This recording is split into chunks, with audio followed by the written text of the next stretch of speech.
tenido pasión por la búsqueda de la paz entre los seres humanos, no solamente en mi país, sino en países de América Latina. Hola, buenas noches. Este viernes el país conoció de la noticia sobre la muerte del expresidente más longevo de Colombia. Hablamos del antioqueño Belisario Betancur Cuartas, quien falleció a los 95 años de edad. Durante este fin de semana el país ha rendido tributo a un hombre carismático, marcado por supuesto por la política, pero muy particularmente por la literatura. Red Más ha preparado para ustedes un especial periodístico durante el cual haremos un retrato de este líder conservador. ¿Y quién mejor para apoyarnos en esta tarea que el periodista Amílcar Hernández, un curtido reportero con más de 35 años de experiencia en el medio y quien recientemente nos ha llevado a esta aventura? Los presidentes, gobernantes y mandamases de Colombia. Amílcar, buenas noches, bienvenido y gracias por acompañarnos. Amigos televidentes de Red Más, muy buenas noches. Buenas noches, Alejandra y Paola. Muchas gracias por la invitación. Andrés también.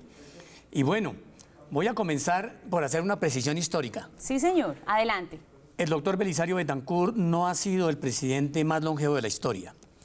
Antes que él están dos generales de la República, Deogracias Fonseca y Gabriel París, miembros de la Junta Militar de Gobierno que sucedió a Rojas Pinilla, quienes fallecieron a los 98 años de edad.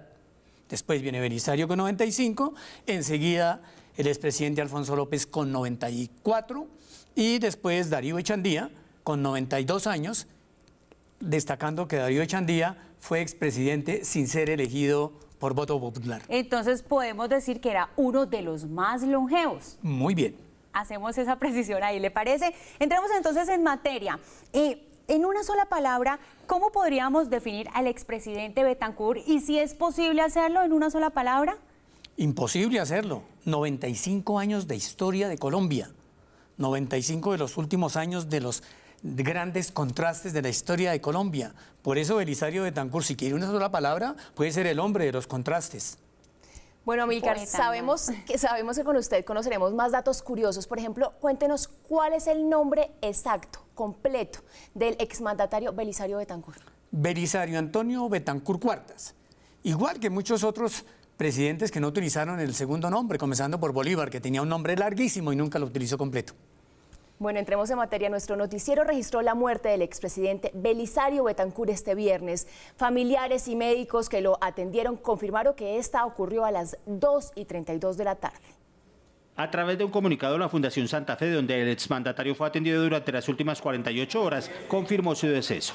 La dirección médica de la Fundación Santa Fe de Bogotá informa el fallecimiento del señor expresidente de la República, Belisario Betancur Cuartas, el 7 de diciembre de 2018 a las 14:32 horas. El exmandatario había sido internado de urgencia hace un par de días por una grave complicación renal.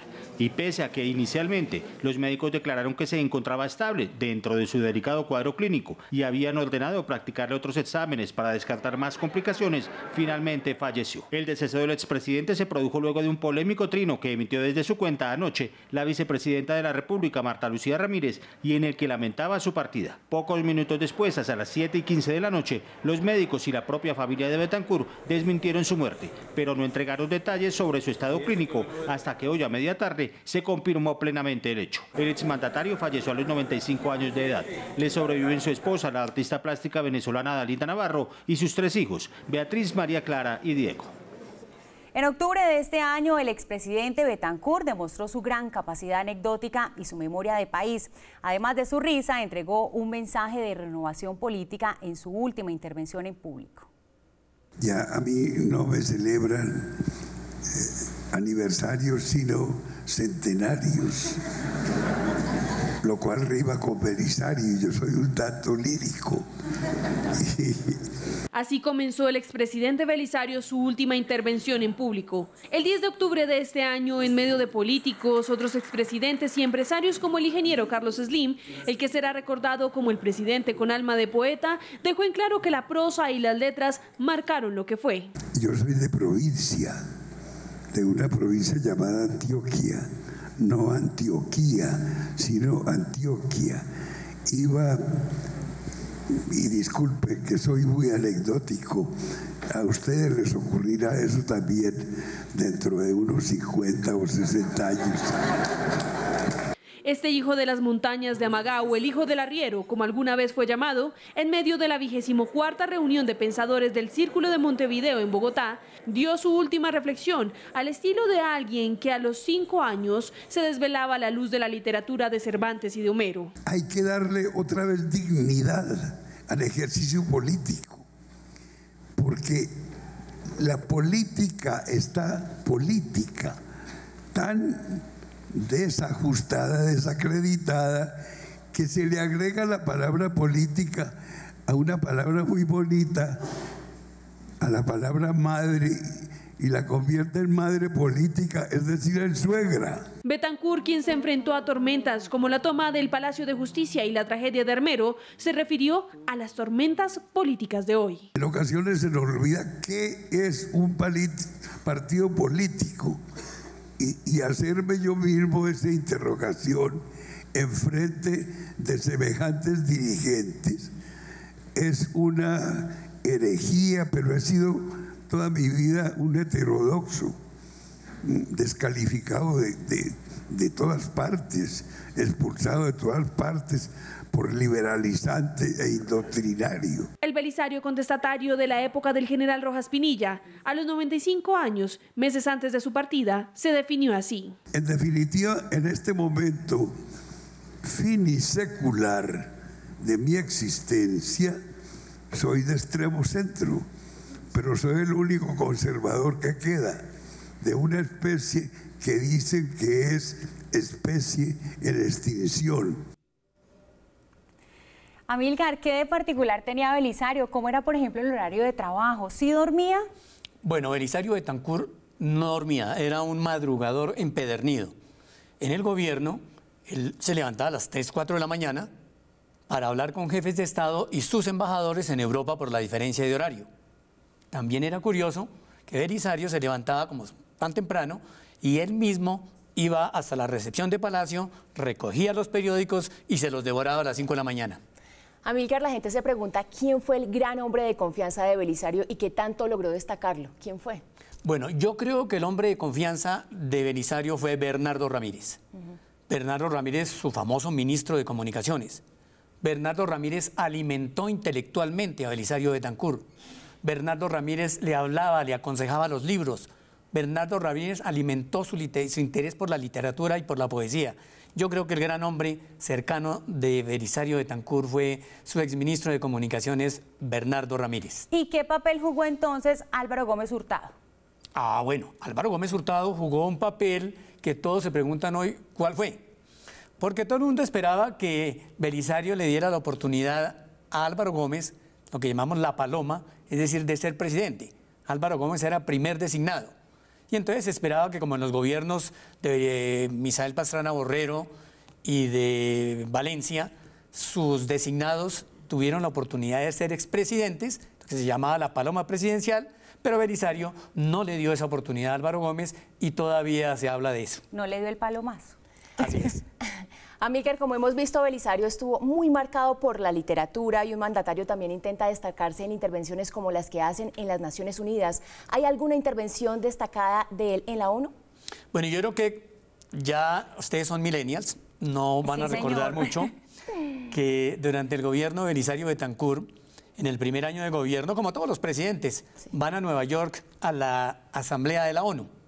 Cuando fue por primera vez Belisario y comenzó a hacer su discurso poético, político, con ese tono, con ese estilo, comenzó diciendo: yo soy de una familia de arrieros, de una familia numerosa y pobre, humilde de Amagá. Cuando él comenzó a echar ese rollo, toda la asistencia al recinto de la Asamblea comenzó a pararse.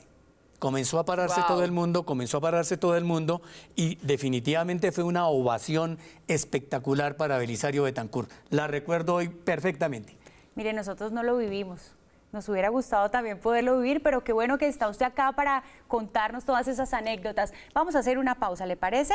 Hacemos una pausa en este especial periodístico Red Más In Memoriam de Belisario Betancur, pero ya regresamos con más detalles, con más curiosidades de la vida de este expresidente. Ya volvemos.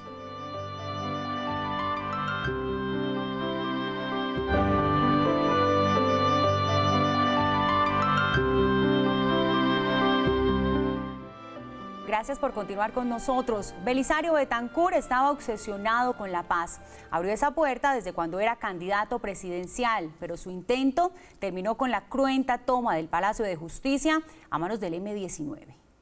El 6 y 7 de noviembre de 1985, durante la presidencia de Belisario Betancur, 55 personas murieron y 11 más desaparecieron como causa de la toma del Palacio de Justicia por parte de la guerrilla del M-19. Lo que motivó la toma guerrillera fue la ruptura unilateral del cese al fuego por parte del gobierno, acuerdo al que había llegado con el M-19 justamente un año antes. Este ataque criminal contra la institución suprema de nuestra justicia, la quema de sus archivos, entre ellos sobre el narcotráfico, el incalificable crimen contra pulquérrimos magistrados, que antes que nada son jueces serenos, eran jueces serenos, imparciales y justos, hasta su criminal sacrificio.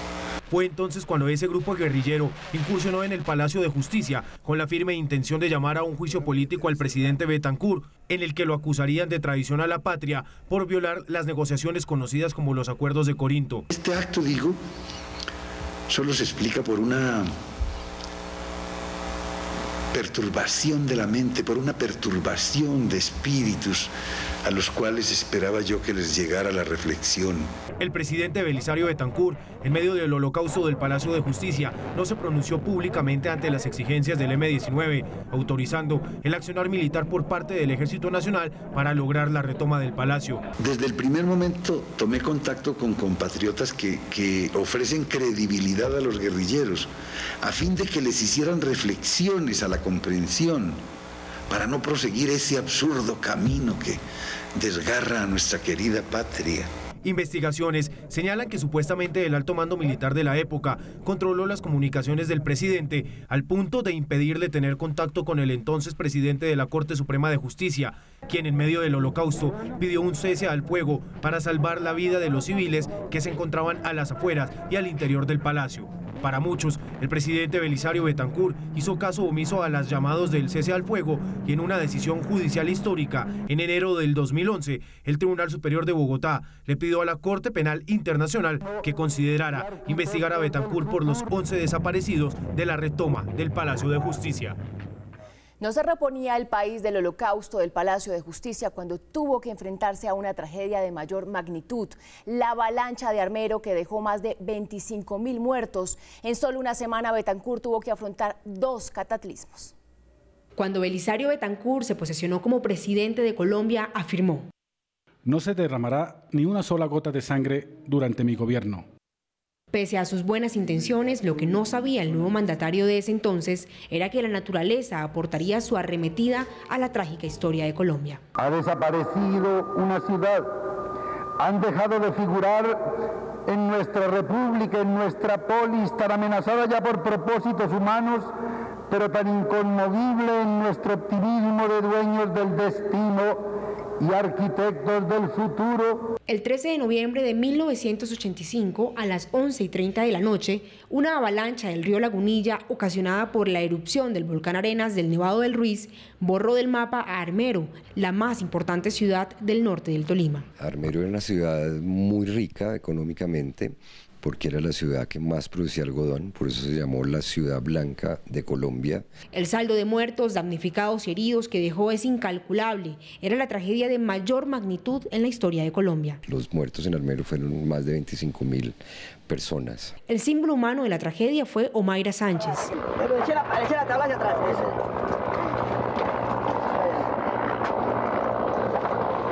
Una niña de 13 años que quedó atrapada entre rocas y ladrillos y que agonizó durante 60 horas en el fango. Omaira se convirtió en el símbolo mundial de una de las peores tragedias ocasionadas por un volcán. Me tomen una con la cámara, que salga yo triunfante.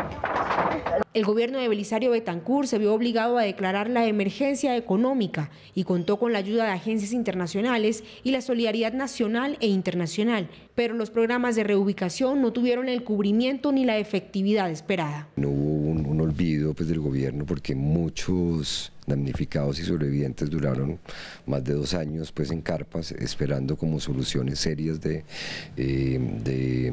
reubicación. Una tragedia que para algunos pudo haberse evitado. El volcán está situado a 70 kilómetros en línea recta de Armero para poder haber evacuado a esta gente.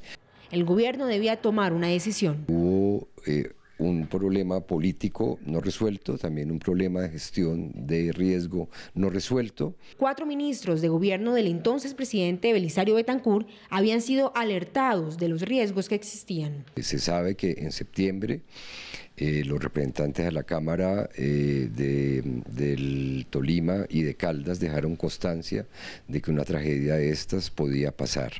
El gobierno no hizo nada. Armero fue declarado camposanto. Siempre nos preguntaremos si se hubiera podido evacuar a todos los habitantes de Armero. Hasta hoy, la historia también deja interrogantes sin resolver. El tema de los niños perdidos durante la tragedia de Armero y que falta mucho por investigar, faltan muchos listados por conseguir y para lograr estos reencuentros familiares. Para los investigadores no se ha hecho un juicio histórico de lo que pasó en esa época y de lo que se hubiera podido evitar. Amílcar, hablemos ahora de la paz. ¿Le parece? ¿Qué cosas curiosas hizo Belisario para lograr la paz en Colombia? ¿Cuál fue ese aporte que nos dejó? Bueno, yo creo que Belisario fue un gladiador de la paz, fue un luchador de la paz. Puso de moda la paloma blanca de la paz antes que Juan Manuel Santos, porque durante su gobierno se veían palomas blancas por todas partes. Pero quiero compartir solamente un detalle de todas esas batallas que él dio, que pocos recuerdan. En un viaje que hizo a Europa, un viaje oficial a Madrid, como presidente en octubre del 83, acordó una reunión muy a escondidas con 2 integrantes del Comando Superior del M-19. Y efectivamente, un día de octubre del 83, hacia la 1 de la madrugada, se reunieron en una casa particular en Madrid el presidente, algunos de sus integrantes del gabinete y 2 delegados del M-19. Esa reunión se pactó así pues para evitar el tema de los medios. La reunión fue durante 2 horas, se habló de todo, pero no se logró ningún acuerdo. Pero fue otro de los esfuerzos grandes que hizo Belisario para buscar la paz. Amílcar, yo creo que mucho quedará por decir de la vida de Belisario Betancur. ¿Usted cree que hay muchos secretos próximos a conocerse ahora que él murió? Yo creo que está por conocerse el testamento, la autobiografía, las memorias de Belisario Betancur, porque mucho se habla que él dejó por escrito su versión de todos los episodios duros de su gobierno. La que tiene la llave de todos esos secretos es su esposa Dalita. Y seguramente, más temprano que tarde, comenzaremos a conocer la verdad de Belisario, que seguramente nos sorprenderá y podrá levantar algunas ampollas. Amílcar, espero que no suene inoportuna, pero ¿cómo fue la vida romántica o amorosa de Belisario? Bueno, Belisario tuvo 2 matrimonios. Doña Rosalena Álvarez de Betancur, quien lo acompañó en su posesión como presidente de la República, fue una primera dama discreta, no fue gran protagonista, fue una mujer discreta como primera dama, y Dalita Navarro, una venezolana, quien lo acompañó hasta sus últimos días, o hasta su último día de vida en la Fundación Santa Fe. Y es la dueña de muchos secretos entonces. Y es la dueña del testamento político. Es la dueña del testamento político de Belisario que muchísimos o todo el país está esperando. Ya seguimos hablando de este tema. Vamos a hacer una pausa muy corta y después de esta pausa les contaremos cómo fue el sepelio de este exmandatario conservador. Así que quédense con nosotros si quieren conocer también más detalles de su vida. Ya volvemos.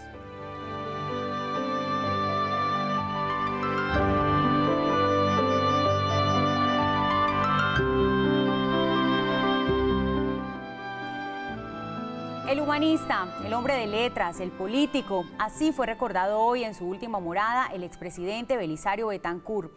Tal como lo anheló, rodeado por la gente cuando llegara su muerte, el pueblo colombiano respondió a ese deseo.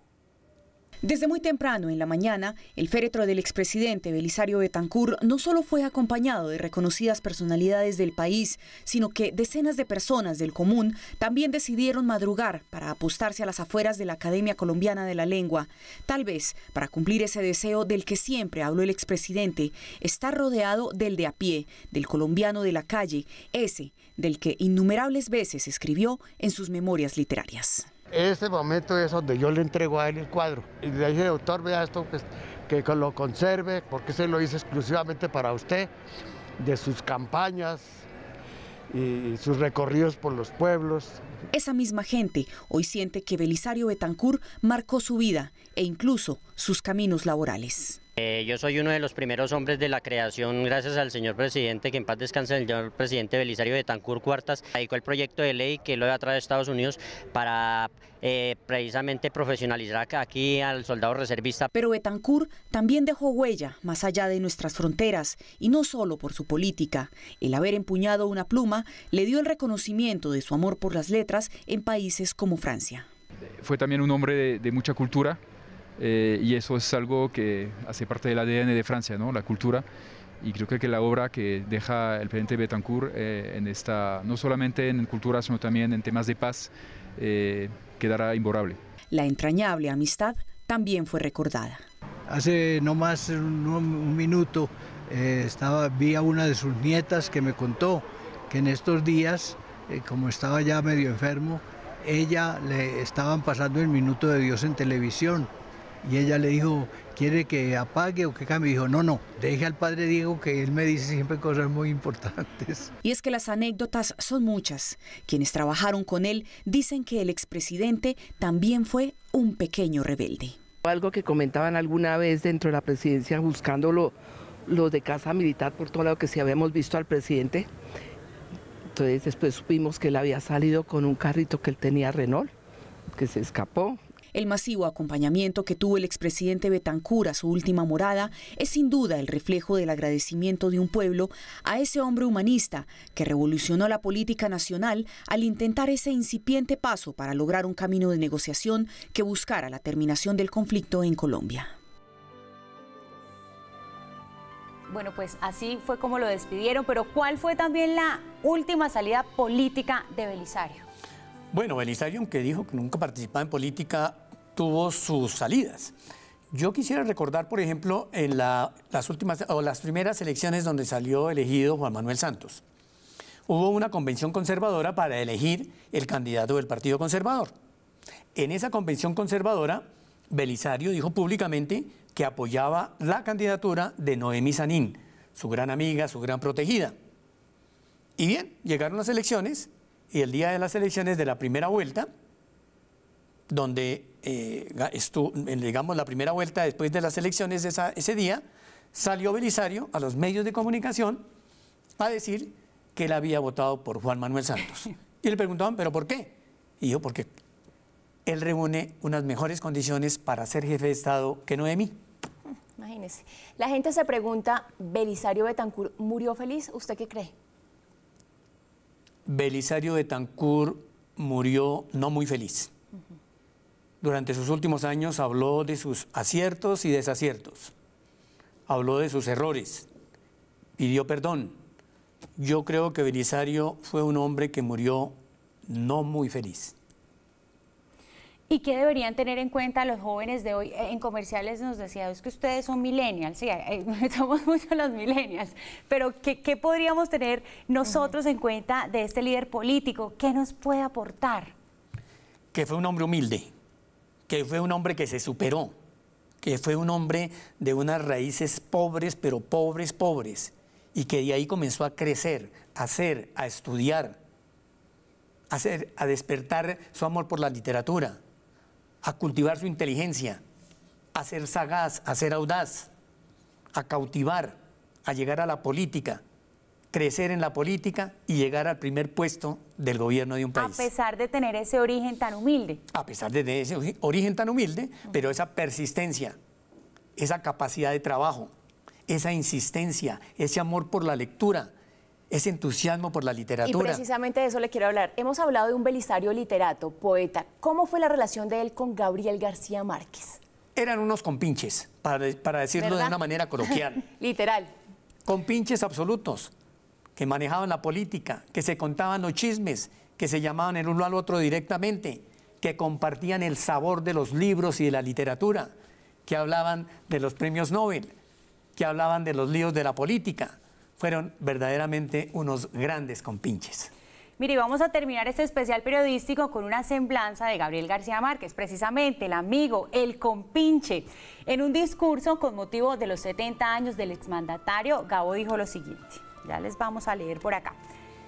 Ningún otro gobernante de Colombia tuvo que enfrentar al mismo tiempo un terremoto devastador, la erupción de un volcán genocida y 2 guerras sangrientas en un país prometeico que hace más de un siglo está matándose por las ansias de vivir. Creo, sin embargo, que si logró sortearlo todo, no fue solo por su hígado de político, que lo tiene y muy buen puesto, sino por el poder sobrenatural de los poetas para asumir la adversidad. Volvemos al tema de los poetas que tanto hemos mencionado durante todo este especial. Era un gran poeta. Así llegamos al final. Gracias a Amílcar por acompañarnos. Nos encontramos de nuevo a las 8 de la noche con la información más destacada del día en Red Más Noticias fin de semana. Gracias por acompañarnos. Amílcar, mil gracias.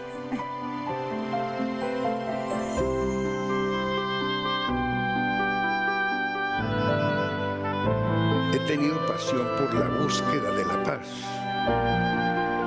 entre los seres humanos, no solamente en mi país,